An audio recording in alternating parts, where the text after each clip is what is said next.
उमेदवारी महाविकास आघाडीच्या वतीने काँग्रेस पक्षातर्फे भरली। सर्व सूचक प्रत्येकाशी चर्चा करून प्रत्येकाशी समन्वय साधून त्यांच्या सह्या घेतल्या होत्या। प्रत्येकाला मी सांगितलं होतं माझं म्हणणं, परंतु काही विघ्नसंतोषी लोकांनी ज्यांना स्वतःच्या निवडणुकीची भीती वाटत होती की माझ्या काँग्रेसकडे संख्याबळ नाही, महाविकास आघाडीकडे संख्याबळ नाही, किंवा आठवडपेटा करून ह्यांनी माझी उमेदवारी बाद कशी करायची याचा हा प्रयत्न केलेला आहे।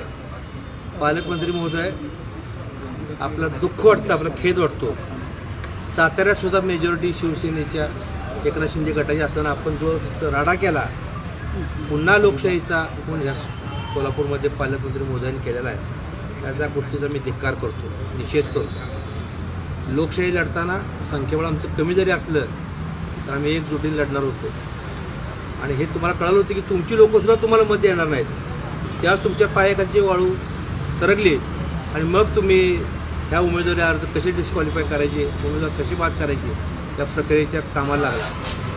दुःख वाटतं या गोष्टीचं की संविधानाने आमच्यासारख्या उमेदवाराला, मी एक धनगर समाजाचा कार्यकर्ता आहे आणि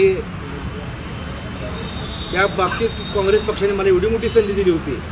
मी 3 पिढ्या काँग्रेस पक्षाचं काम करतो। माझी आजोबा आजी दोघंही स्वातंत्र्य सैनिक होते। माझ्या वडिलांनी आयुष्यभर काँग्रेसचं काम केलं, मी काँग्रेसच्या शहरातून काम करतो, आणि मला एवढी मोठी संधी मिळाली असताना हा माझा अतिशय दुःखद दिवस आहे आजचा, की आज या बाबीचा मी निषेध करतो। अशा प्रकारे जर 25 वर्ष ज्या मित्रासोबत तुम्ही होता त्या मित्रांना शेवटी दगाफटका केला असं वाटतं? त्याची तोंडी बघायची माझी इच्छा नाही त्या माणसाची।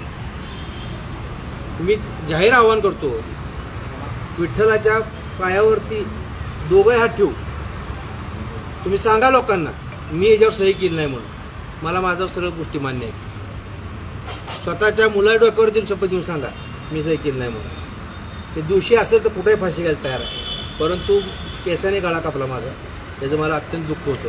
पालकमंत्री असं म्हणतात की काँग्रेसचे उमेदवार, काँग्रेसकडे मतदार नाही आहेत, बोगस सह्या करून ते उमेदवारीला अर्ज केलेला आहे त्यांनी, तर प्रणिती शिंदेवरतीच गुन्हा दाखल करावा असं देखील मागणी भाजप आमदारांनी केली। भाजप आमदारांचं काय झालं, वाचाळवीर संख्या प्रचंड आहे, माहितीच नाही, आणि बाळूच्यात आमदारकी मिळाली तेव्हा समाजात कसं वागायचं हेच माहिती नाही। त्यांचे आजोबा, त्यांचे काका, त्यांचे विचार घ्या जरा म्हणून। आपण कुठल्या संस्कारात वाढलो, हजारो आरोप करण्यापेक्षा आपण आपली पार्श्वभूमी तपासा, आपण कसं बोलताय, काय बोलताय, आणि एका महिलेबद्दल आपण जी गलिच्छ बोलताय त्याबद्दल त्यांचाही आम्ही निषेध करतो। खोटी सही केल्याप्रकरणी गुन्हा दाखल करण्याचं देखील बोललं 100% गुन्हा दाखल केला पाहिजे। कुणी खोटी सही केली त्याची व्हेरिफिकेशन झालं पाहिजे। ते पुणे लॅब आणि हैदराबाद लॅबला त्याची सहीचे नमुने पाठवून ते तपासलं पाहिजे, अशी मीच मागणी करतो या गोष्टीची।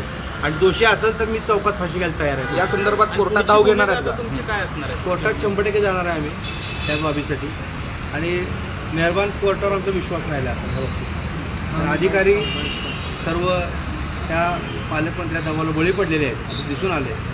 अनेक निकालामध्ये सुद्धा असं दिसून येते सुप्रीम कोर्ट, हायकोर्टाच्या, की सही एकदा केल्यानंतर ती सही मॅच होती की नाही, उमेदवार ॲफिडेविट दिलेलं आहे ते 18(2) त्यातलं कलम आहे, त्यामध्ये त्यात स्पष्ट उल्लेख केला असताना सुद्धा कलेक्टर साहेबांनी आमचा फेटाळला अर्ज।